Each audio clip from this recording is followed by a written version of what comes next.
about time to get started. We're going to be in the 11th chapter of John this morning.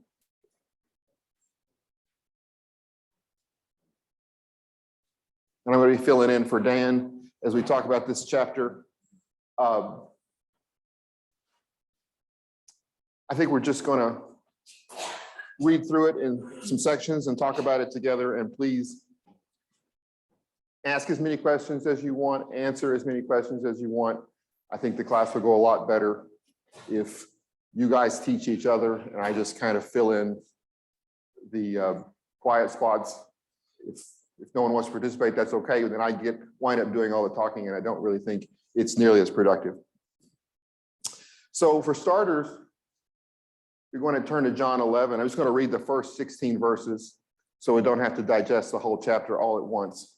And then we'll talk about some of the things that we find out in these first 16 verses of John chapter 11. Now, a certain man was sick named Lazarus of Bethany, the town of Mary and her sister Martha. It was that Martha who had anointed the Lord with ointment and wiped his feet with her hair, whose brother Lazarus was sick.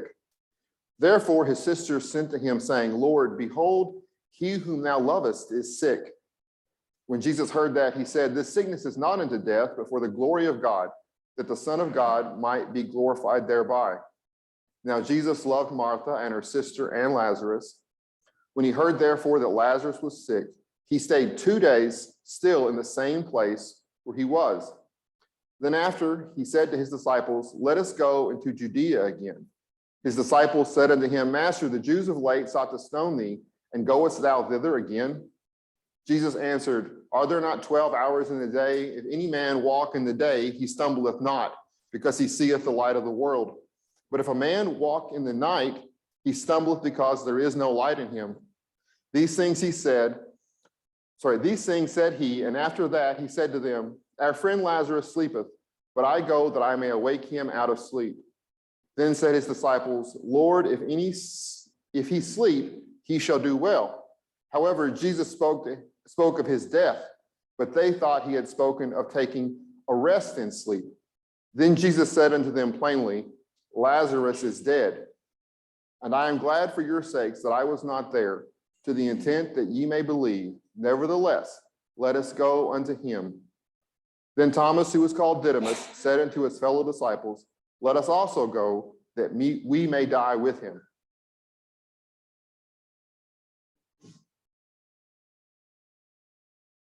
So it says Lazarus lives in the city of, or the town of Bethany. That's very close to Jerusalem. It's only a couple of miles outside of Jerusalem. It's much closer even than Bethlehem.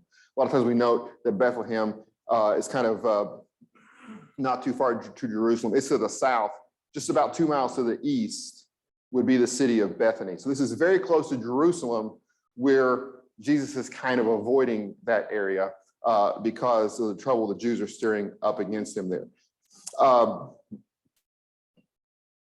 And there in verse 3, one of the first things we see is that Jesus loves Lazarus. And a little bit later, it tells us he also loves his sisters, Mary and Martha.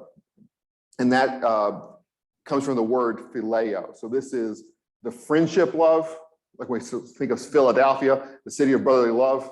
This is what it's called. I don't know if that's what it is. But it's a friendship, which means it's not merely an intellectual love, but it's a love which is based on an emotional connection. So Jesus has a relationship of friendship with this man and these two women when he learns that Lazarus is sick. The first thing I want to ask is why is this story here? Why is this recorded? Or why do you think this has been recorded? Because if you get to John 21:25, it says that not everything Jesus did is recorded in the book of John. So there are things that got left out. And if you look at Matthew, Mark, and Luke, this story is not recorded at all. So this event is something that Matthew, Mark, and Luke thought was one of those events that you could leave out. But John records it. So what's the purpose, you think, that John is trying to get across by letting us know about this event?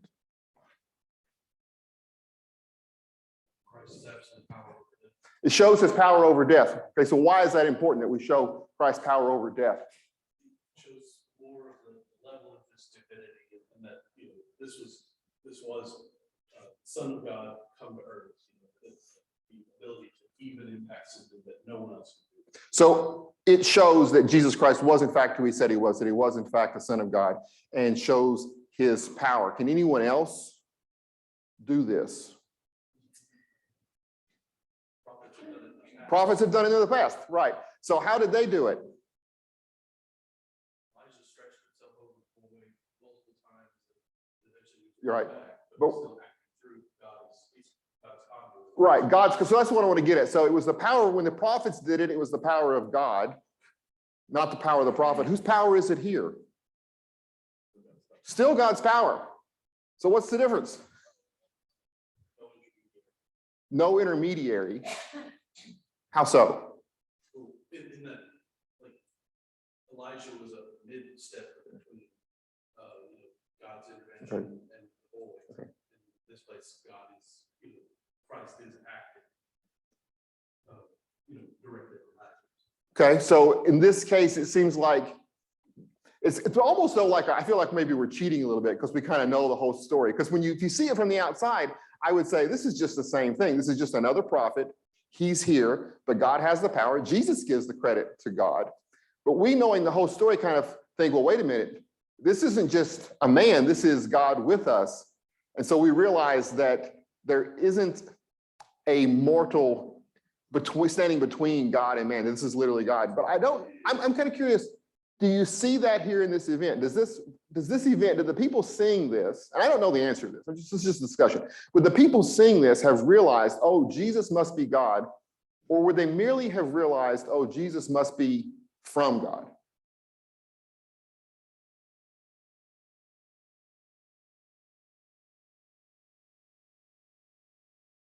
Any ideas? That's kind of what I'm thinking too. I'm thinking that what this does demonstrate to those seeing it is that Jesus is from God. And I think that's the first step of learning that Jesus is God. Because how is it that we really know that Jesus is God? Who tells us that?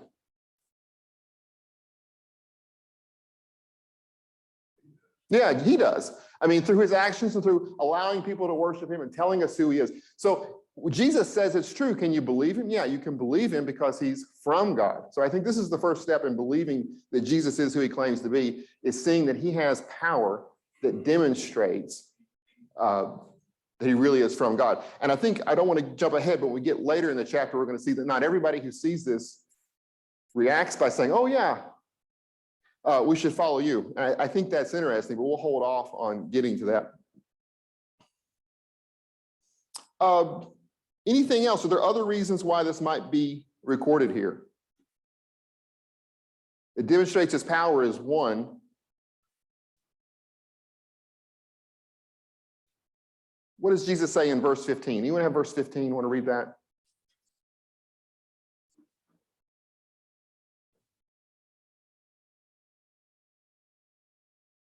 Just shout it out. Go ahead.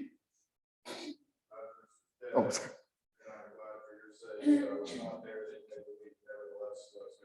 Okay, so he's glad that Lazarus is dead. Why is he glad that Lazarus is dead? So he can raise him. In verse 15, what did he say was going to be the ultimate result of this? That you would what? That you would believe. All right, so part of it is it demonstrates its power. Part of it is it's going to cause those who witness it to believe. So are we witnesses to this event? Not directly, but how do we witness this event? Okay, right, we can read it. So I think that's the big part of the reason that it's here. It serves the same purpose for us it does for them. It demonstrates his power to them. It demonstrates his power to us. It gives them faith. It gives us faith, right? Because just believing that Jesus is, well, let me put it this way. Why do they need faith? Aren't they his disciples already?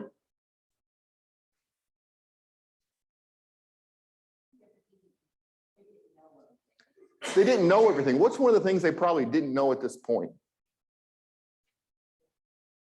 I'm not sure. I'm thinking that. I don't know if they realize at this point that Jesus is going to conquer death. I mean, ultimately, that's where the story is leading. Because when he dies on the cross, what do they think? Do they think, well, he's going to be back in 3 days? Yeah, they're like, no, I can't believe it ended like this, right? That wasn't the end, that was the beginning. But they saw that as the end of Jesus' ministry. So they don't seem to really get the point that Jesus is not just from God, he's not just the Son of God, but he really is going to conquer death, starting with his own. And this is building up to that. This is showing that he has that power. And not only is he going to raise Lazarus, when you read it, when you read their reaction to the crucifixion, you always say, wait a minute, do you not remember what happened with Lazarus? Why do you think this is the end for Jesus if it wasn't the end for Lazarus? Okay. Any other thoughts? What we've talked about so far, questions? Thomas's statement almost makes it sound like he thought they were just gonna go like collectively like Yeah. oh yeah, let's just all like go die with it. Right. Yeah, I love that. I love that verse. So yeah, it expects Jesus' death, but he's like, okay, we'll just, except originally, right, they don't want to go. The disciples are like, Jesus, stay here. When Jesus doesn't leave immediately, I think they thought they were off the hook. Okay, it's sad, but it's too dangerous.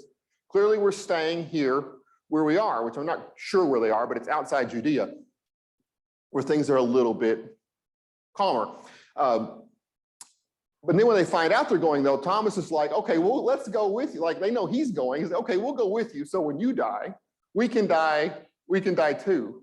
That's a friend to the end. So he kind of maybe misunderstands what's about to happen, but there's an incredible amount of dedication.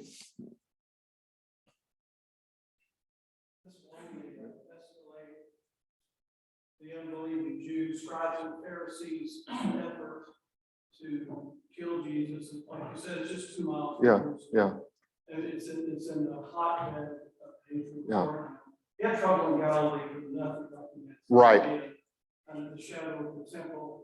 And this is just 3.5 months out, really, before the end of this covenant. Right. So it's really escalated at this point. He's ready for that test. Right. And if you couldn't hear that over here, the comment was, we talked about how for some, this is going to lead to the glorification of Jesus. It's going to increase people's faith. But Dempsey's pointing out for others, like the scribes and the Pharisees, it's only going to intensify their fight against him. And we're beginning the escalation up to the crucifixion here. And we'll see that if we get down a little further in the chapter.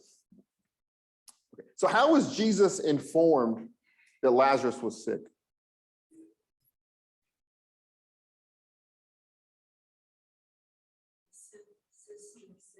Yeah, a message was sent from the sister. She doesn't go and see him, but she sends word to him by someone. And I mentioned this already, but what was the very first thing Jesus did when he found out? Before he went to see Lazarus, what does he do?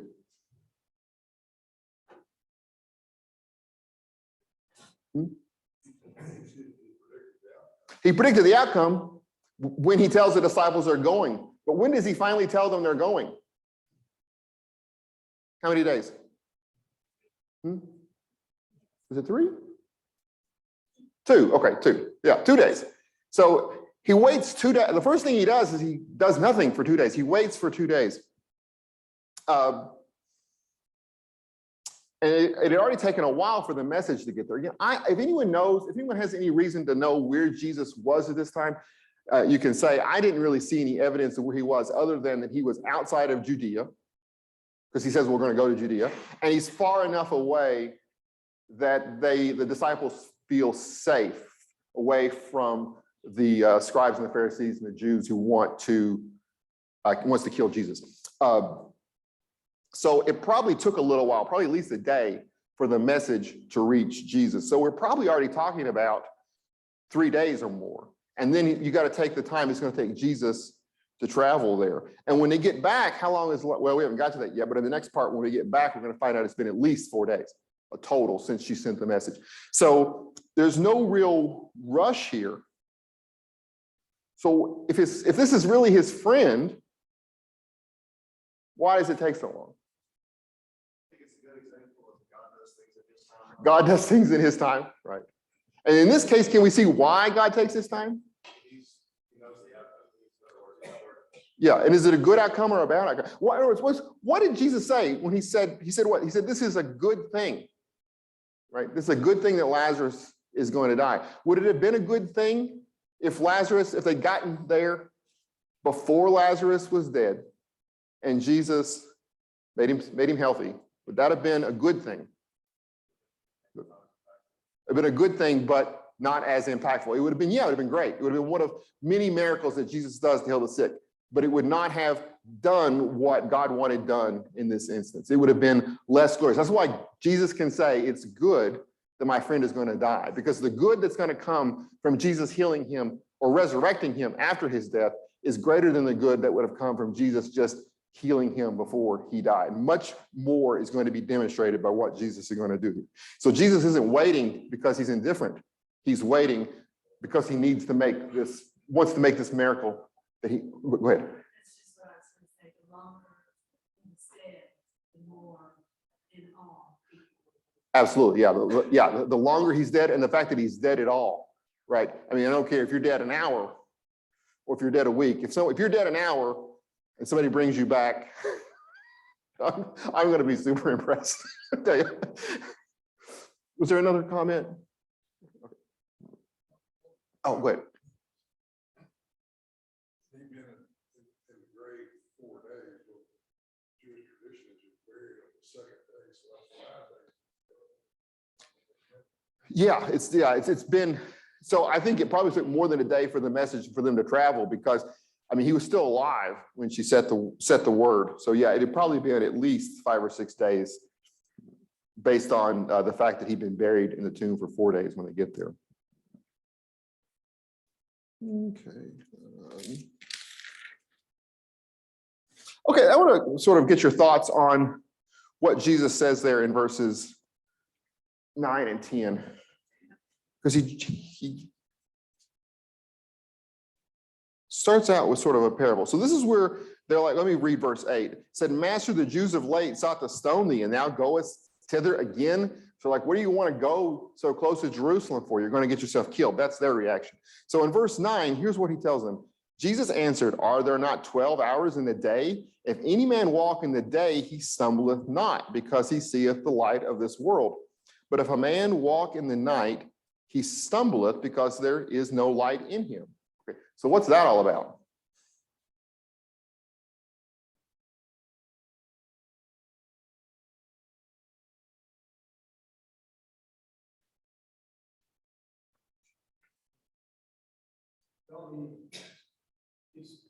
We must work while it's still day, night comes to no man. Yeah. Earlier said. And seems to be saying here that his hour of death had not yet come. The night has not yet come for him. And so there's still opportunity for him to carry out his earthly ministry, and so he's going to do it. Right, so he has an opportunity to do something, he's going to do it. What would stumbling at night be analogous to, maybe in this situation that presents itself, the decision whether or not to go see Lazarus? It could have been like his disciples were saying, no, they want to stone you, and if you let fear then cause you to hesitate before doing what you ought to do. Yeah, so if you're maybe doing things at night is a reaction to being afraid. So there's a safe course of action Jesus can take here, and there's a right course of action Jesus can take here. And which is Jesus going to take? The right course of action, right? So it seems like the idea is here, part of the idea is not letting fear dictate what you're going to do. Be out in the light where you can be seen, even if it's dangerous, because if you limit yourself to only working at night when you can't be seen and you feel safe, what are you going to do? You're going to stumble. And stumbling is a kind of failure. It's not a complete failure, right? Fortunately, but it's still a kind of failure. If you're running a race and you stumble, you'll probably still finish the race, but you almost certainly will not win the race. So we want to avoid stumbling so we can better carry out what God wants us to do. Eddie. John Elkins has a lot of contrast, this story contrast with another story. I think this one contrasts with Nicodemus. Nicodemus came to him by night. Right. But Jesus is saying, I'm not gonna operate in the night, I'm gonna operate in the day. Right, So he's telling his disciples, we're not gonna hang around here and hide what I'm Right. doing. We're gonna go to Judea and show up. right. So the comment there was about Nicodemus. It's sort of the inverse of this story. Nicodemus comes to Jesus by night, which is all well and good, but it shows that he's hiding. And Jesus is like, no, we're not going to do this by night. We're going to do it out in the open where everyone can see it. Now, that's not to say there's not a time and a place to worry about, to stay safe, because after this story, we're going to see Jesus he's going to leave the Jerusalem area again. He's going to stay pretty close to Jerusalem, but he's going to go to a place where things are a little bit more safe. So Jesus is not just recklessly running into danger every chance he gets, but when he has an opportunity to do something is good, he does not let fear make the decision for him. And I think he's encouraging us to do the same thing, to walk in the light, even when it's a little bit intimidating, because if you don't, you're going to stumble and you're not going to be the kind of disciple that you really need to be and you really hopefully want to be. Okay, I'm ready to jump into the next section here. So is there anything on the first 16 verses we want to talk about before we go to verses 17 through 44? Oh. One thing that this passage teaches is when God presents himself and we believe that he is Lord. Right, so that ties to two things we looked at before, right? This is going to lead to belief, and this is going to glorify God. And you're tying those two things together. Whenever we believe in him and we proclaim that glorifies him. Yeah, I think that's a good point. Okay, let's. In the other gospels, when Jesus heals the dead girl of a synagogue leader, the synagogue leader comes and says, please come quickly. And Jesus just tells him, don't worry, just believe. Yeah. And I think it could be an interesting contrast of just who's mentioned, because in those vignettes, it's Peter, James, and John that are mentioned as being there to go into the scene. And only Thomas is named here. And again, he says that you may believe, whether that's a you general Right. or a you specific. Clearly, John does point out Thomas again later in his gospel. So it's just interesting, to think about. Yeah. Of whether Thomas was just such a real skeptic. Yeah. Like he believed, but like how much is Right. it really, like what's it going to take? And again, just the idea of just believing. Yeah, well, the thing about Thomas that I think, to give Thomas some credit here, is Thomas in several stories seems to be the most doubtful, and yet he's the one that was pointed out is willing to die, right? So if you're like, okay, we're going to sign up for something and we're going to go and it's suicide mission, we're all going to die, I'm going to be like, do I have the faith? Is my faith great enough that I believe, even though I'm going to die doing this, that God's going to make it all right in the end, and I'm going to home with him in heaven? I'm going to be like, I got to make sure I have enough faith. Thomas doesn't seem to care whether he has enough faith or not. He's just all in. He's like, if you're going to die, Lord, I'm going to die with you. So that's some incredible dedication. Story, just on the side, brother, Sure. filled with tenderness and affection. Yes. It's filled. And let's keep that in mind as we read this next section, because we'll see the relationship that Jesus has with these people when we get into the middle part here. So the comment was, this story is filled with tenderness and affection. I think we're going to see that next. And I think also there was a comment here about the faith. I've emphasized how this is to bring faith, but also these are people who have faith already. And so keep in mind as I read this next section, look for examples of the faith that people are already demonstrating even before seeing this miracle, and also instances of the tenderness and affection that we see here. I'm going to start with verse 17. Then when Jesus came, he found that he had lain in the grave 4 days already. Now Bethany was nigh unto Jerusalem, about 2 miles, and many of the Jews came to Martha and Mary to comfort them concerning their brother. Then Martha, as soon as she heard that Jesus was coming, went and met him, but Mary still in the house. Then Martha said unto Jesus, Lord, if thou hadst been here, my brother would not have died. But I know that even now, whatsoever thou wilt ask of God, God will give it thee. Jesus said unto her, Thy brother shall rise again. Martha said unto him, I know that he shall rise again in the resurrection on the last day. Jesus said unto her, I am the resurrection and the life. He that believeth in me, though he were dead, he shall live. And whosoever liveth and believeth in me shall never die. Believest thou this? She said unto him, Yea, Lord, I believe that thou art the Christ, the Son of God, who shall come into the world. And when she had said so, she went her way and called Mary her sister, secretly saying, The Master is come and calleth for thee. As soon as she had heard that, she arose and quickly came unto him. Now Jesus had not yet come into the town, but was at the place where Martha met him. The Jews then who were with her in his house and comforting her, when they saw that Mary rose up hastily and went out, followed her, saying, She goeth under the grave to weep there. Then when Mary had come where Jesus was and said to him, and saw him, she fell down at his feet, saying unto him, Lord, if thou had been here, my brother would not have died. When Jesus therefore saw her weeping, and the Jews also weeping who came with her, he groaned in the spirit and was troubled, and said, Where have ye laid him? They said unto him, Lord, come and see. Jesus wept. Then said the Jews, Behold how he loved him. And some of them said, Could not this man who opened the eyes of the blind had caused that even this man should not have died? Jesus therefore again, groaning in himself, came to the grave. It was a cave, and a stone lay against it. Jesus said, Take ye away the stone.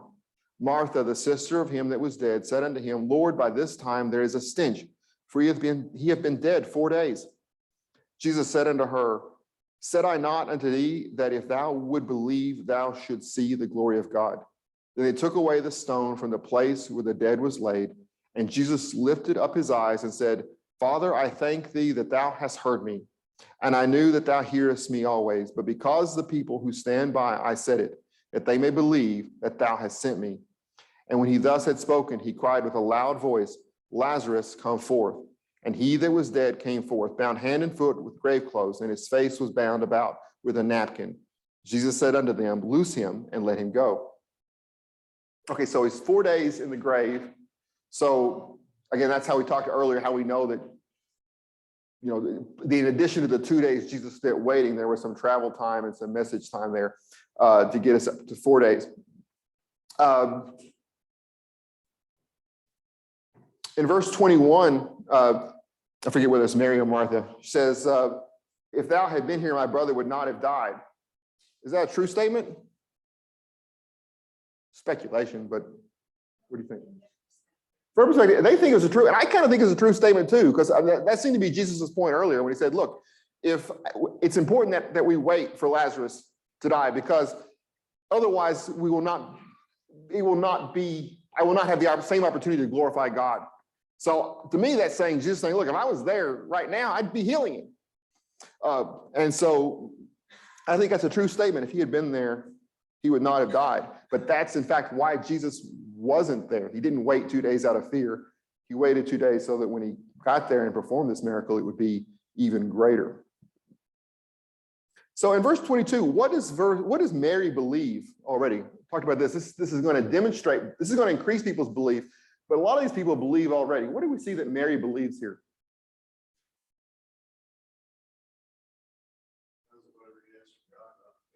Yeah, whatever you ask of God, God will give him. Does she necessarily believe that Jesus will raise Lazarus?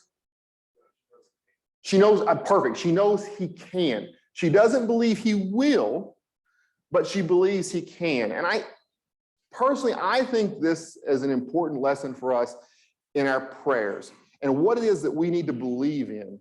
Because sometimes when we pray for someone who's very sick, and I've seen this happen, I've seen people really believe that they just keep praying for their loved one's going to get better, and then they don't.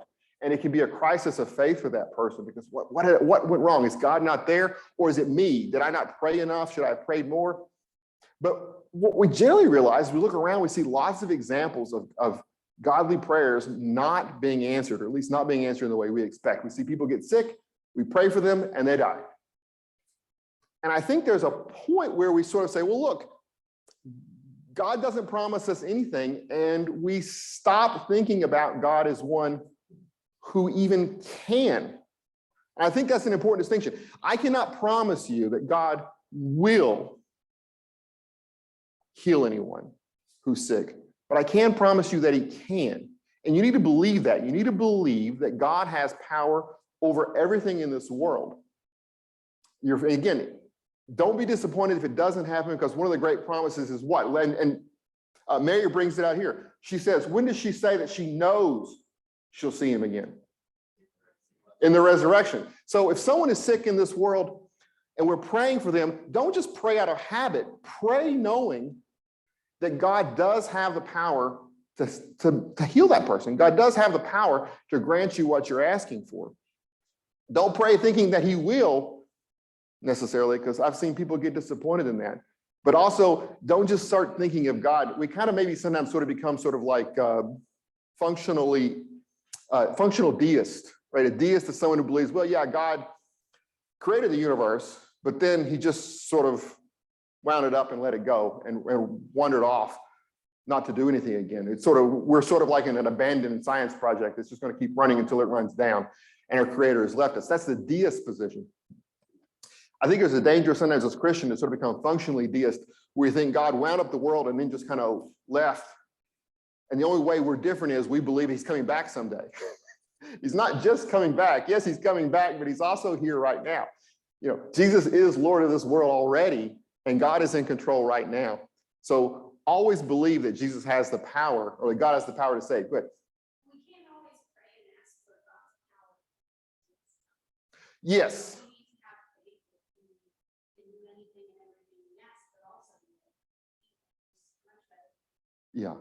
Yeah, amen. So if you can't hear, we need to pray knowing that he has the power to do, but also keep in mind his wisdom and knowing that he knows what's ultimately best. And the one thing that we have, and I love this example with Mary here, because she demonstrates these two things.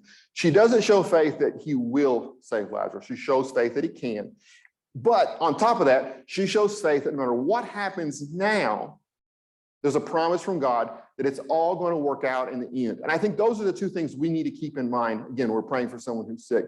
Don't think God can't heal that person. Think that he can, because he can. But also remember, if he doesn't, the promise is not that everything's going to be perfect in this life.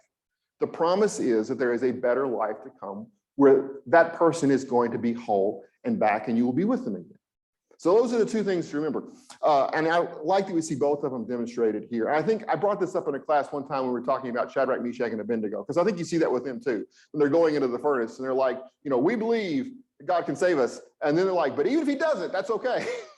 Right? They believed in the power of God to save them, but they did not assume that he would, because they were already saying, if he doesn't, if he lets us burn to death, that's okay too, because we're not going to sin just because of this threat. Thoughts?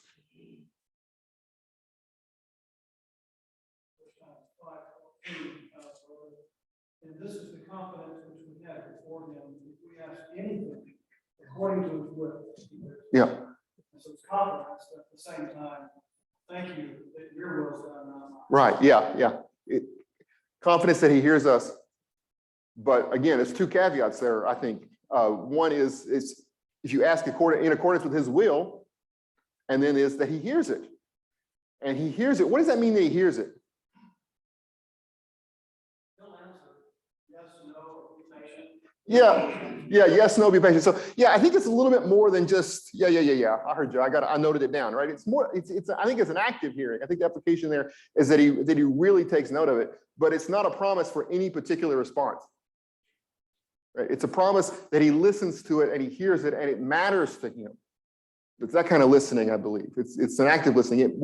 It's not just, yeah. It matters, but just because it matters, it doesn't mean he's promising any particular response, at least not immediately. The promise we have from God is ultimately Jesus is going to return and take home his children. But there aren't promises that life's going to be perfect while we're waiting. Other questions, thoughts? Because we often just walk right Jesus wept. Oh, But like, there's a lot of, I think there's a lot of components that are causing Jesus to weep. It's the loss of a friend and someone who he truly loves. It's also the grief of looking at everyone around him who is so upset and, feeling that grief of death. And then third, there's that frustration of knowing he absolutely had the ability to deal with this, but that he's had to allow all of this to happen so that he can have this instance. So there's that kind of like frustration of, all of this was preventable. But then fourth, and I'd say probably the one perspective that Christ had that none of the others could have even fathomed was that Jesus is about to take Lazarus out of heaven and out of his reward. And so weeping because he knows that Lazarus is about to take a huge step down. Right. And so I think that all of those things play a part in this instance where Christ weeps. oh, great segue, because that was my very next question. Well, why does Jesus weep? And so we've already got 4 ideas. So cover the pretty well. 4 ideas thrown out there. What are some other thoughts about why does Jesus weep? Verse 33, when it says, "He groaned in the spirit and was troubled." I'm thinking about some things to bring glory to God on tough things. Yes. And even you think of the Father sending the Son on the mission that he had for Jesus in the garden. He was very troubled, but yet he was about to be Right. the Savior. of Right. the world. Yeah. So good things that can come, but it might be. Right. The point was that things that glorify God are not always easy things. And the resurrection is going to be even more glorious and even harder. So this is a difficult thing for Jesus to go through, sort of putting the 2 comments together. Jesus has had to watch his friend die in order to glorify God in this way. And that's not an easy thing to do. I want to ask the question a different way, though. Why did Jesus wept? Why did Jesus weep if he knows it's all about to be okay? It's going to be okay in 15 minutes. Why is it? I think verse 33 to me really identifies the point. Jesus is looking at other people. Paul tells us in Romans that we're to weep with those who weep. These are people who are incredibly sad over the loss of this man who's meant a lot to them. Okay. And Jesus is seeing how much they're mourning and weeping over this, and he's moved by seeing them. So Jesus is also weeping because everyone else is weeping, and he has empathy for those people. But is there also an element in which you think that Jesus is simply weeping for the death of his own friend? Because the story has really emphasized the closeness that Jesus has with Lazarus and with the whole family. I agree with you. It's driven by the sadness of others, but is he also sad for himself? I don't know that you can answer it with a definitive. I feel like he is. It's just the way it comes across to me. So the next question I want to ask is it okay to weep at someone's funeral? Yeah, absolutely. And I think we all know that. We probably do. We probably have wept at funerals. We've probably seen other people weep at funerals. So it's not really a taboo against it, but sometimes maybe you're weeping at a funeral and you're like, wait a minute, why am I sad? I should be happy. I should be happy that this person has gone their reward. I should be happy that this person that I'm going to get to see this person again someday. Particularly if it was someone who was sick for a long time, right? You think, well, I should be happy that this person isn't sick anymore. And that when they're resurrected, they're going to be resurrected whole. And you're sort of second guessing your sorrow. I don't think you should ever second guess your sorrow at a funeral. Even Jesus wept. And he had 100% confidence that this whole thing was about to be reversed in just a few minutes. And yet it was still a very sad and moving experience for him. I think that's natural. It's because death is a terrible thing. If death wasn't a terrible thing, Jesus wouldn't have been sent here to conquer death. Right? So yeah, I see sometimes I have nothing against any style of funeral. Some people like to focus more on the positives, call it a celebration of life. But I don't want to ever get to the point where we feel like we're not permitted to weep at a funeral and we're only supposed to be celebrating, because it's sad for everyone, even for Jesus. You talked about Jesus having a different perspective than all of us, and all of them. And take off of Matt's comment of being there, many factors to this. One comment that I can't take credit for is thinking about Jesus' feeling of all these people around him and their unbelief at this point, despite the signs that they've seen, and his, again, groaning with that, and yet they're still Right, unbelieving right. at this point. And so just that also adding into his emotions. Yeah, there's a lot to get one emotionally charged here. How are we doing on time? Oh, 9:42. Okay. Any quick questions on that section? I hate to rush, but I definitely want to get into the next section because I want to see the contrast, particularly as you're sort of talking about the positive impact that this has on the faith of those who have the right attitude. I want to see the response of those who have some people are about to have the exact opposite reaction to what they're supposed to do to this. Go ahead, Eddie. I think verse 37 is very important, because the people, when they are thinking about Jesus, are remembering other signs that he's done. This is, they bring up the one who had healed someone who had been born blind, who they can see, and they're kind of making the reason, well, couldn't he have also kept Lazarus from dying? Right. And the answer was Yeah, yes. yeah, He could have healed him from where he was. yeah. Oh, absolutely. But So- that shows the people are making connections. Right. That, of course, Yeah. that's what John Right. wants us to see, is God Yeah, wants us to right. make connections. So there are people in verse 37 who already saw that Jesus had power. And I think this probably, obviously they had some doubts, like, well, why didn't you heal him? But I think this probably increased their faith. Now let's look at the reaction of those who did not have their faith increased by this and who went in entirely the wrong direction. We'll pick up in verse 45. Then many of the Jews who came to Mary and had seen the things which Jesus did believed him. But some of them went their ways to the Pharisees and told them what Jesus had done. Then gathered the chief priests and the Pharisees a council and said, what shall we do? For this man doeth many miracles.